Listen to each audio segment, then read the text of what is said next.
Here we go. All right. Here we are in Parsha Naso. Parsha Naso. We're gonna break this up into a few different studies. This Torah portion has got really a strange story inside of it. It deals with the wife that is suspected of committing adultery. So they go to the Kohanim, and the Kohanim gets some water, and he gets some dust off of the Mishkan floor, and they mix it up, and she takes an oath, and they write it down. They drop it and blot it out in the water, and she drinks it. And if she was committing adultery, then her thigh shrivels and her belly swells, and she becomes a curse to her people. But if she doesn't, then nothing happens, and the husband is cleared, which doesn't make sense. She has to go all through all of this, and then the husband's cleared of speaking Lashon Hara, and she is found guiltless. So what does all that mean? It's a silly story. But when we tear it down into pieces, it's telling us certain traits that we have to pay attention to, that without realizing it, we can actually be separated from our Elohim. So it's going to give us some things within that to pay attention to. Before we get started, there was a little boy in Springtown that was riding his bike, and he got hit by a car on 51. But he is in John Peter Smith, and he crushed his face, he had damaged his lungs, broke some bones. So if you would keep this little boy from Springtown that had an accident on 51 in your prayers. So I won't mention any names with the doohickey going. So, but all that being said, let's talk to our Elohim, and then we'll take a look at this Torah portion. Master Yahweh, we thank you for this time together. We thank you for your instruction and your guidance in everything, in every aspect of our life. We thank you that you've given us a book that we can turn to when we need help in figuring out which way is up. Tonight we ask that you'll open our eyes, open our ears, and open our hearts so we can see, hear, and understand what your word and your spirit is telling us, so that we can draw closer to you through your word. We thank you for it all in the name of Yahshua. Amen. All right, Parsha Naso. The Sidra. Now, remember, the Sidra is a piece of the Torah portion. The Parsha is broken up into Sidras. So we have a whole bunch of different stories within the Torah portion sometimes, so it's different pieces of it. So this Sidra of this Torah portion concerns the jealous husband that suspects his wife of adultery. So in order for us to fully understand what we are to learn and apply from this Sidra, we're going to break it down into a series of studies so that we can examine its 16 verses from a deeper and more relevant perspective. Oh, if I got it not close enough? There we go. Is that better? Okay, all right. Now, according to the Rebbe, this was Menachem Meldem Schneerson. He was the Rebbe of the Hasidim in Brooklyn. This Parsha is a representation of Elohim as the man and Israel, which is you and I, as the woman. However, we are going to look at it from the point of view of our relationship between our physical side and our spiritual side. In other words, our physical side, that is Ish, the man, and our spiritual side, which is Isha, the woman. So this Parsha isn't necessarily about the relationship between human mates. We read things topically, and we want to do stuff like this, and I hope that there's nobody in the known world that's actually applying the topical idea of this Torah portion to help them figure out a relationship.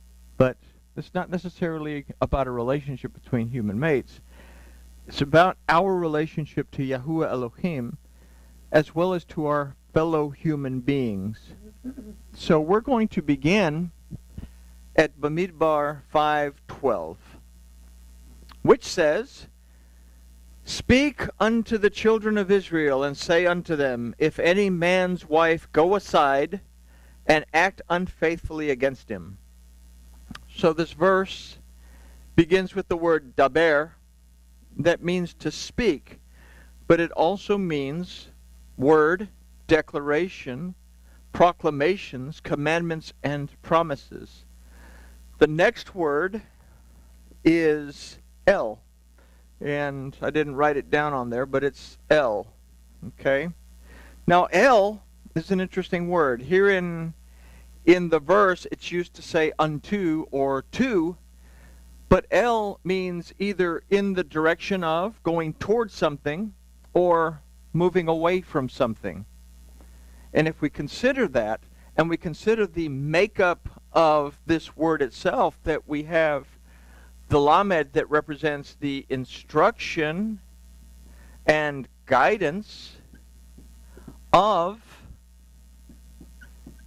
Yahuwah our Elohim, then in this word by itself, we can consider moving towards or away from the instruction and guidance of Yahuwah Elohim. But this word El is used in the verse to say unto, means to move towards or as an opposite to move against. So this gives us a choice to consider immediately in this verse, to move in the direction of or away from the declarations, proclamations, commandments, and promises found in the word of Yahuwah Elohim. The one to make the choice is the children of Israel. It says, speak unto the children of Israel. So we have Bnei Yisrael, and we've learned from our past studies, Bnei, children, from the root Bana means to restore, to establish, to build, to rebuild. And Yisrael means Elohim prevails.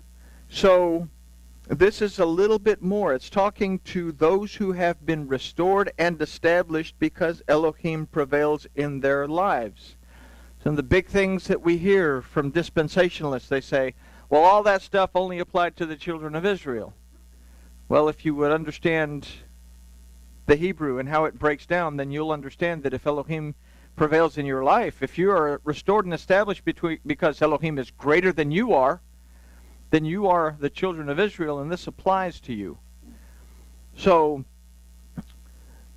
the next word is ve'amareta, that comes from the root emor, that means to speak, but it also means something spoken from the heart.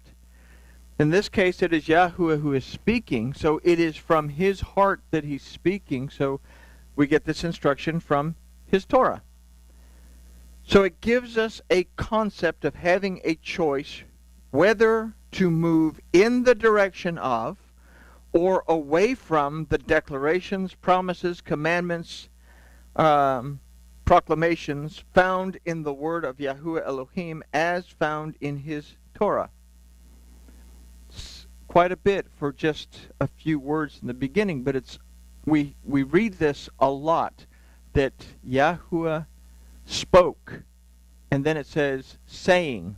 So we read this a lot, and it's something that we have to understand, that he is giving us his declarations, promises, proclamations, commandments, and they come from his heart. This is from the Torah. So we have the choice to move in its direction or away from it.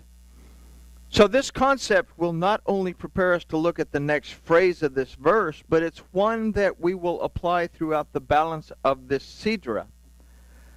So the next phrase, if we have that other part down, is, if any man's wife go aside, which presents an interesting combination of words in the Hebrew. In Hebrew, it reads, ish ish ki tishe tai ishet tu. So it's very poetic. Ish ish ki tishete ishetu. Now the word ish is being used in the verse for the word any, and it's also being used for the word man. So here we can consider an idea, it says ish, that we can consider an idea of two sides of us that are constantly at odds with each other.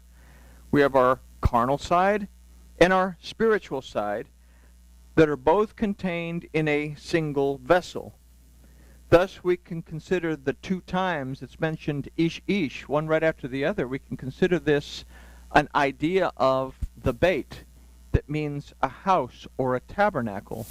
The letter beit can also represent the human body.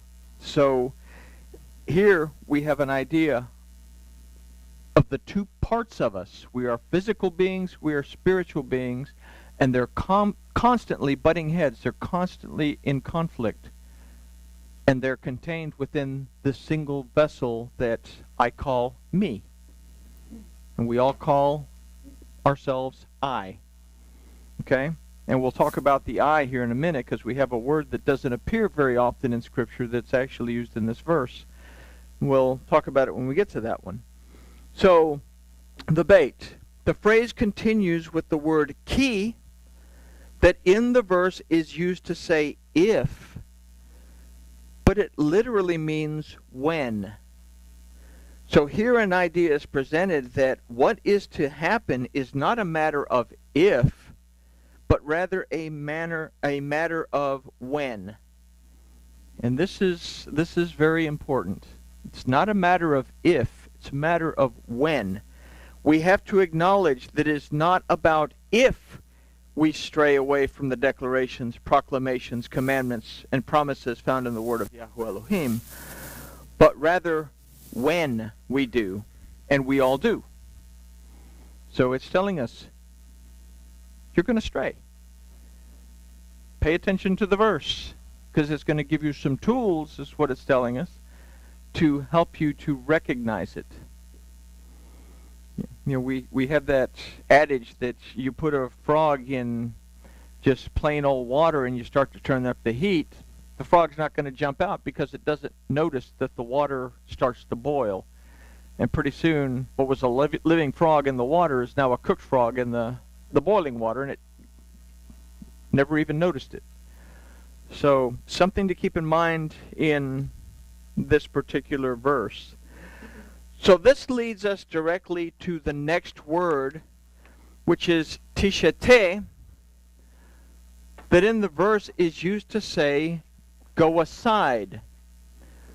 The root of this word is sata, that more specifically means to turn or to deviate from the path. So the one doing this is ishetu, that in the phrase is used to say wife, but from the root, isha means woman as well as wife. The word ishetu is a personal possessive word that literally means our wife. So if we consider that isha is the spiritual component of the Adam, and ish is the physical component, then we have to recognize that what we're being told here is when our spirit deviates from the path. Which leads us to the final phrase of this verse that says, and act unfaithfully against him. The Hebrew of this is umma'ala vo ma'al. That's another interesting thing because it uses here the same word, again, twice in a row almost. That literally says, and commits a trespass. There's nothing really about unfaithfully against him in this verse. Sometimes the translators of these going from Hebrew to English or Spanish or Pidgin English take a lot of liberty in implying things. There's nothing really here in this verse about unfaithfully against him. It simply says, and commits a trespass. So we could consider these two phrases. I need to learn how to spell two. To say, when our spirit deviates from the path and commits a trespass. So now we're starting to see, well, maybe this isn't something about a jealous husband that has a wife that he's considering, oh, well, she's might be doing something behind my back. This is telling us, hey, you have a spiritual condition that you're not paying attention to or you're unaware of that is perhaps causing you to commit a trespass.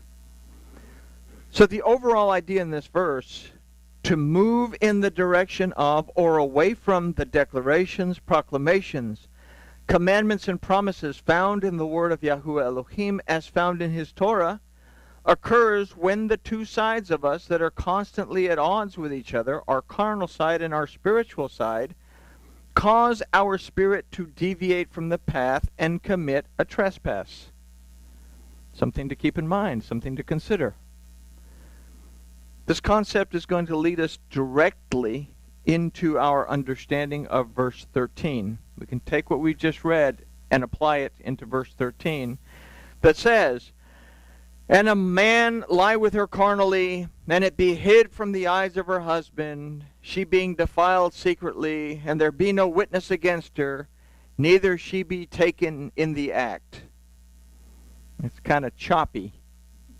It's a whole bunch of different little phrases here that are going to give us different pieces of information to put together into a cohesive statement that we can apply to the first statement that we have just completed. But this verse begins with the phrase, "and a man lie with her carnally." The Hebrew of this verse is "Veshechav ish ota shichvat zerah." Literally means, "and the man lie with for seed to produce." The words "carnally with her" are not really found in the Hebrew of this verse. Again, it's implied by the translator. There might be a meaning of carnally way down at the bottom of the list of definitions.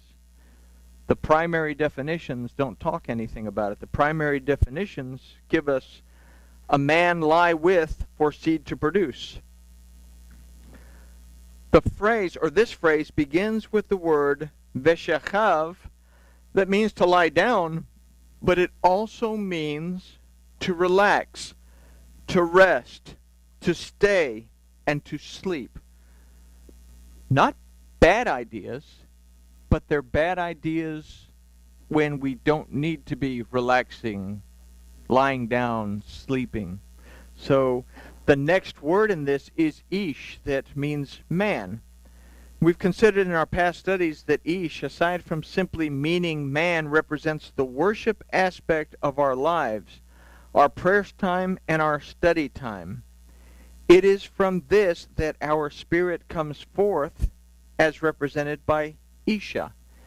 We read in the Torah that the Adam said, "She shall be called," or "this is now bone of my bones, flesh of my flesh. She shall be called Isha because she came from Ish." That from our physical worship, the Spirit comes out, and it's the Spirit that comes out that connects to Elohim. What we're going to find out is that the Spirit has to be grounded. If it's not supported by Ish and the worship of Ish, then it's weak. And we'll find that out in just a second. So the question that we can now consider is, what happens when my worship becomes lax? You know, it sounds like a broken record, but Paul tells Timothy, study to show yourself approved so you won't be ashamed, because you can rightly divide the word of truth. The Hebrew, again, exist to show yourself approved so that you won't be ashamed, rightly handling the word of truth. It's more than simply being able to tell what it is and what it isn't. It's actually being able to apply it. But let's consider some information from Bereshit 2:15 through 17. It says, "And Yahuwah Elohim took the Adam and put him into the Garden of Eden to dress it and to keep it. And Yahuwah Elohim commanded the Adam, saying, Of every tree of the garden you may freely eat, but of the tree of the knowledge of good and evil you shall not eat of it, for in the day that you eat you shall surely die." So we note that this instruction is given to the Adam. Both Ish and Isha are present. They haven't been separated So they're both together in the single unit. He's speaking both to the physical worship side and to the spirit side. Our Elohim deals with both sides of us. Now, considering this, let's consider what happens in Bereshit 3, 1 through 6. It says, "Now the serpent was more subtle than any beast of the field which Yahweh Elohim had made. And he said to the woman, Yes, has Elohim said. Yes, Elohim has said. Then he says this, You shall not eat of every tree of the garden." And then there were bells that were going off because I didn't turn the thingamajig down. All right, there we go. Yes. So bells go off, right? He says, yes. Has Elohim said? Yes, I agree with Elohim. You shall not eat of every tree of the garden. But the woman said to the serpent, We may eat of the fruit of the trees of the garden. What did Elohim tell the Adam? From every tree of the garden you may freely eat. So what has Isha done here? She's kind of skimmed it down and said, yeah, we can eat from the trees in the garden. She left out freely and she left out every. So we take away from the word. We dumb it down.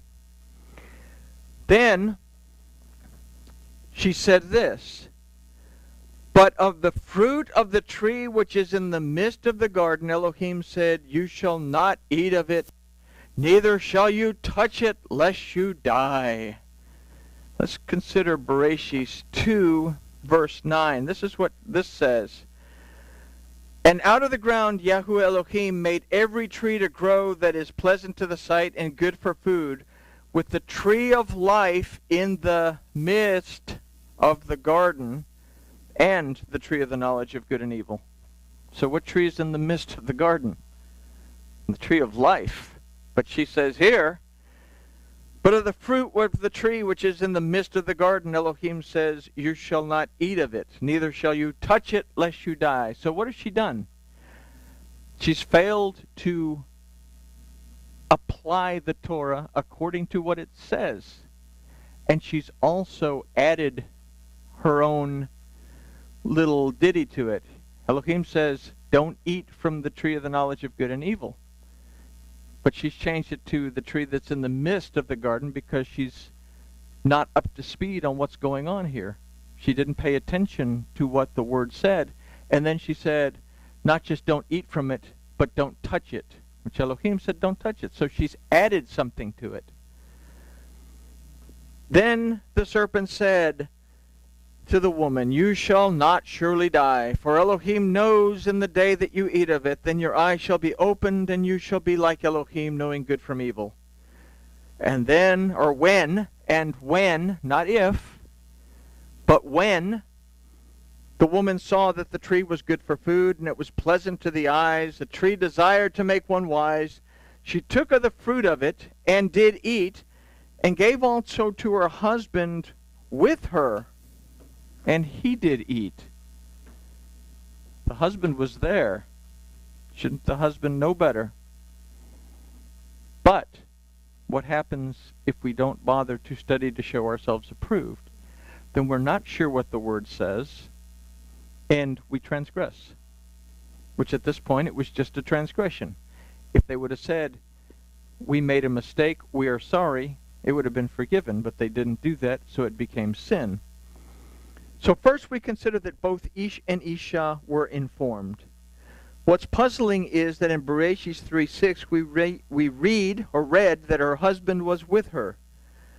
The point of these scriptures is to illustrate that the spirit, Isha, without study and prayer from Ish, is weak and easily deceived.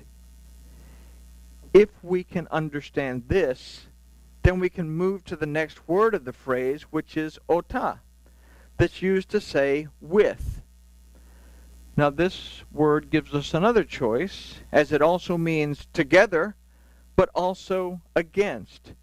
It comes from the root ana, that means to meet and to seek, as well as to cause oneself to meet, or to seek a dispute, to seek an argument, to seek not to agree. So we considered this phrase to actually say, and a man will lie with for seed to produce something like that. I love it when I try to type this stuff and then I copy and paste, and for some reason I don't copy and paste it the way it's supposed to, so I get discombobulated. So I'm going to go back here and say that it actually says, if I can find it right quick, and a man lie with for seed to produce. That's what it's supposed to say. Okay. And a man lie with for seed to produce, which to this point illustrates an idea of being lax in worship to the point of moving away from Elohim as opposed to moving towards him. That because of poor understanding, one chooses to dispute the word of Yahweh instead of finding a way to be in his presence through it. We want to argue about what it says instead of taking the time to look at it and try to understand what it's telling us. We see this a lot in what's called Midrash, where you have Torah students that get together and they're sitting there arguing back and forth. It means this. No, it means this. It means this. And they're heated arguments, as opposed to saying, what do the words mean? Is there anything out of line in the letters? What do I need to understand here? What is the instruction that I should be getting?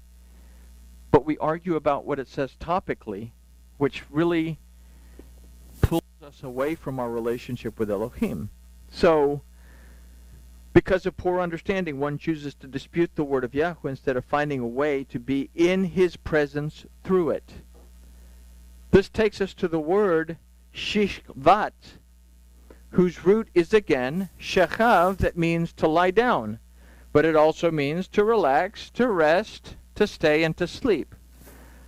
And this is followed by the word zera, that really doesn't mean child. It actually means to be fruitful and to produce. The first time that we see the letter Zion as the root of a word in the Torah is in the word zera,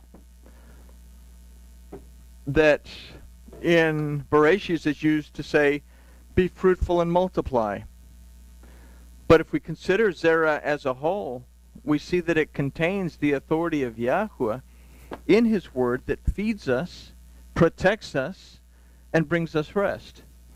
So, to be lax in our being able to understand this will cause us to be lax in our being able to be fruitful and to produce.